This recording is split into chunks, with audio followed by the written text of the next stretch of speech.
Eu entendo assim, e agora já passando para a questão econômica, qual é o ritmo da nossa sociedade, o que eu hoje mais observo, que é um fenômeno interessante, é um fenômeno desses tempos, mas é um fenômeno interessante a acontecer em Angola, no momento em que o nosso bolso encolheu, é as pessoas estarem muito focadas em empreender, em criar, em consumir internamente, em oferecer para aqui dentro serviços, produtos, muitas vezes inteiramente desenhados, desenvolvidos e produzidos internamente. Tu achas que isso é resultado da necessidade? É resultado da necessidade. É resultado do amadurecimento da sociedade também. Nós íamos chegar ali, quer estivéssemos a passar por esse aperto ou não, é resultado do amadurecimento da sociedade, mas é também resultado da necessidade. É quando tu deixas de ter dinheiro para comprar lá fora e tens de te virar para aqui. Eu sou fotógrafo. E uma das coisas que qualquer fotógrafo percebeu muito rapidamente é isso. Muitos fotógrafos passaram a vender para marcas angolanas de fotografia como não acontecia, ou como nunca tinha acontecido antes. Nunca antes se vendeu tanta fotografia feita por fotógrafos angolanos para marcas angolanas produzirem suas campanhas, as suas peças de comunicação. Excelente. Para a comunicação interna, para a comunicação comercial. É porque muitos deixaram de poder comprar em bancos de imagem lá fora.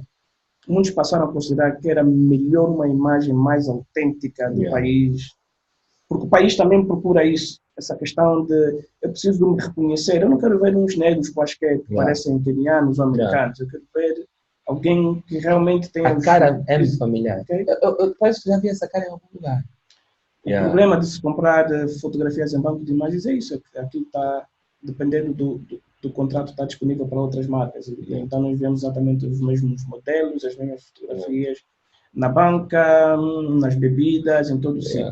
Uma das coisas que tu tocaste, Keita, e que eu vou aproveitar a deixa, porque era uma das coisas que eu ia abordar, quando te perguntei a questão do ritmo da nossa sociedade, tu falaste da palavra autenticidade.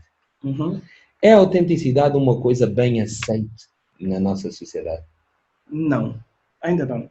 Nós não somos assim, enquanto sociedade, nós não amadurecemos a esse ponto, ao ponto. E a autenticidade tem aqui duas formas de ser analisada. É de nós não copiarmos, de nós sermos autênticos, sermos nós mesmos, enquanto angolanos, enquanto indivíduos que produzem uma cultura e valorizamos essa nossa cultura. Autenticidade nesse sentido. E a autenticidade de nós, em termos de caráter e personalidade, sermos nós mesmos, sermos honestos conosco e a sociedade entender e aceitar que os indivíduos precisam de ser eles mesmos. E não de usar capas ou máscaras ou de criarem personas que sejam aceites pela sociedade. Exatamente. Eu faço essa questão da autenticidade para nos levar a outra questão, que é a questão da liberdade de expressão. Eu gostava de perceber se, na tua opinião, como artista, como membro da sociedade civil, se tu achas que já existe liberdade de expressão artística, na imprensa, naquilo que é a nossa comunicação social. Quando falo de imprensa, estava a falar de imprensa imprimida, escrita, passa a expressão, né? E depois falo da nossa comunicação social de massa, estou a falar de televisão, rádio. O que tu achas de já existe essa questão da liberdade de expressão? Olha, essa aqui é uma questão, falar sobre isso é um bocadinho crítico no sentido, mas não era essa palavra que eu queria usar. Eu fui numa palavra em inglês e eu depois não consegui pensar nela em inglês, mas tricky. Okay? Por quê? Eu acho que nós nunca fomos, mesmo nos nossos piores anos, vamos dizer assim, em termos de liberdade de imprensa, por exemplo, mesmo nos nossos piores anos 90 e uma parte dos anos 2000, nós nunca fomos uma ditadura perfeita. Nós tivemos, sim, cerceamento da liberdade de imprensa, de expressão, mas, ao mesmo tempo, sempre houve espaço. Nós temos jornais privados e que criticaram sempre muito abertamente o regime, por exemplo. do Melo, né? Melo, yeah. Tivemos sempre algum espaço para essa discussão, Yeah. embora nem sempre fosse bem vista ou aceite, e muitas vezes com consequências trágicas, como é o caso do Ricardo Melo. Ricardo Melo, Era isso mesmo. é o Yeah. nome do jornalista, Sim, sim. já falecido. Então, nós temos... O que é que eu acho? Eu acho que nós temos, sim, uma certa liberdade de expressão, de imprensa, de reunião, de associação política, de religião nesse país. Okay. O que não impede que, em casos muito específicos, algumas vezes, essa liberdade seja limitada. Ok. Por razões políticas, principalmente. Ok. Muitas vezes essa liberdade é limitada, mas olha, nós já tivemos uma altura no nosso país em que havia provavelmente 10, 12, 15 publicações semanais. Yeah. Tu não podes dizer que não há liberdade de imprensa quando tu tens essa quantidade de publicações. Yeah. Que não são, na maior parte delas, controladas por nenhum partido ou pelo Estado. Yeah. Mas, ao mesmo tempo, jornalistas eram levados à barra do tribunal por simplesmente emitirem sua opinião. Então, nós vivemos essa dualidade. Vocês entenderem isso? De que, assim, é permitido dizer alguma coisa, mas depois há consequências muito graves. O Rafael Marques é um melhor exemplo. Eu ia falar do Rafael a seguir, no que diz respeito à medalha, a condecoração que ele recebeu há pouco tempo dada pela Presidência da República. Essa é uma questão muito boa para nós analisarmos o ritmo da nossa sociedade. Rafael Marques escreveu bastante da ditadura e foi parar a cadeia por causa disso, versus o Rafael Marques, que foi agora condecorado pelo atual Presidente da República. Como eu falei no início... E Bonga também, que já, na verdade, foi um pária no nosso país por muitas décadas. Né? E vemos que este Presidente atual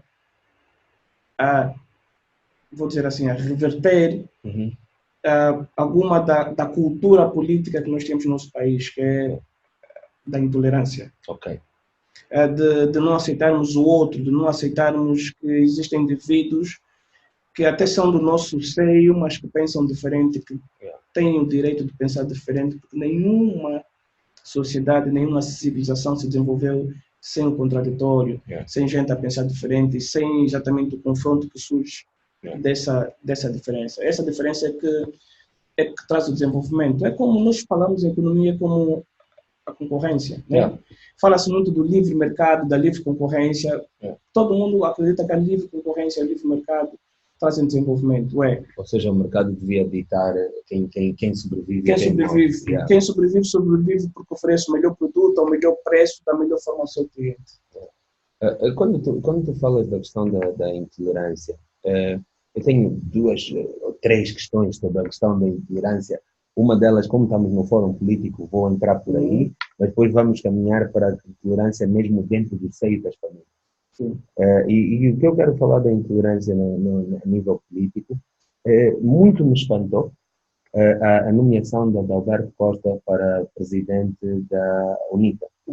E eu queria saber qual é que é o teu take, qual é que é a tua opinião, o que é que isso demonstra acerca da nossa sociedade em geral, porque aquelas pessoas que lá votaram dentro do partido UNITA são membros da sociedade civil como todos nós, angolanos como nós, se calhar tão orgulhosos da sua angolanidade como eu e tu, e que decidiram votar no Alberto Costa, que eu já conheci pessoalmente, é uma pessoa muito, muito bem falante, gostei das poucas vezes que tive a possibilidade de abordar com ele, mas há aqui uma questão que nós tentamos tapar o sol com a peneira, que é a questão do colorismo, que nós em Angola, querendo ou não, ainda continuamos a ter conversas sobre mulatos e pretos. E então essa conversa de mulatos e pretos, e veres um mulato ou uma pessoa mestiça a atingir o número 1 de um partido tão populoso como a UNITA, levanta aqui uma questão: estamos a mudar o nosso mindset, não estamos a mudar o nosso mindset? O que está acontecendo no nosso ritmo? Há um rapper moçambicano que tem um verso que eu gosto muito para situações como essa, quando nós analisamos a evolução da mentalidade, da sociedade, das pessoas, que o povo quer mudança, mas o governo é automático. Ok. O que é que eu quero dizer com isso? Na verdade, as nossas mentes já mudaram há muito tempo. Ok. Por isso é que tu vês, se fores analisar as últimas 3 eleições, os resultados do MPLA nas últimas 3 eleições, eles tiveram uma redução. Né? O que é que isso quer dizer? Que as pessoas, o descontentamento foi crescendo e ele foi crescendo na mesma proporção que foi diminuindo o apoio ao MPLA. O Adalberto, a sua eleição a presidente da UNITA só é o assunto que é hoje por causa da cor da pele dele, por Adalberto da Costa Júnior, que eu acho que é um dos nossos políticos mais interessantes hoje em dia. Uma vez cruzei-me com ele no átrio, no shopping, aí no Nova Vida, e fui cumprimentá-lo. E ele pareceu muito surpreso. Claramente, eu não era, e eu não disse que era, porque não sou um jovem, na altura ainda era jovem, não sei, não, já não era jovem. Então, já não é jovem, tu? Não, tenho 40 anos. E assim já não é jovem. Não. Também tens razão, num continente que a média de idade é 16 anos, não pode ser mesmo. Não, jovem. Eu não posso estar a disputar o espaço que é para pessoas de 25 anos. Exatamente. Essas pessoas têm que ter o espaço delas para se desenvolver. Se eu também for lá competir e participar do concurso como jovem, é injusto. É injusto para essa gente toda. É injusto para nós que passamos toda a nossa vida sem conseguir ocupar espaços públicos. Temos de fazer tipo a força, melhor com talento, mas a força nesse sentido, não em termos de violência, porque nunca nos foi cedido espaço, porque pessoas de 50 anos eram consideradas jovens. Isso é um problema cultural. Nós, se calhar, lá mais para frente vamos falar sobre isso. Claro. Eu encontrei o Adalberto, cumprimentei-o, disse que gostava das abordagens dele, e ele pareceu genuinamente surpreso, porque claramente para ele, eu não era um indivíduo que pertencia ao UNITA. Claro. E claramente eu não tinha sotaque do sul da Angola, nada, nem Benguela, nem Huambo, e ele estava admirado que um jovem, provavelmente do norte de Luanda, da capital, que nasceu e cresceu do lado do MPLA da guerra, tivesse atração por um indivíduo que era do partido da oposição. Estamos já a falar do quão madura está a sociedade. Estou usando o ritmo, é o nosso ritmo para isso. Mas a questão da cor do Adalberto é muito mais falada do que as ideias dele. Simplesmente porque na cabeça de muita gente não era possível, e atenção, o Adalberto não foi eleito presidente da Angola. Não. Foi eleito presidente de um partido. Seja ele o partido da situação ou um partido da oposição. Ainda é uma coisa pequena e já provoca esse alarido, esse rebuliço. Por quê? E eu vi várias conversas nesses dias, desde a eleição dele, que eu não achava possível. Mas eu não achava possível não por ele ser mestiço. Eu não achava possível porque eu não considero a UNITA um partido ambicioso. Ambicioso no sentido de pensar em alcançar e manter o poder. Porque para mim o Samakuva ser a maior oposição, o Samakuva ter perdido 3 eleições e ter esperado esse período agora para sair de cena, para mim é falta de ambição. Porque o indivíduo perdeu 2 eleições, vamos pensar em outro. Eles perderam o Chivuco há anos. E eu acho que iam perder o Adalberto se esse não fosse o momento dele.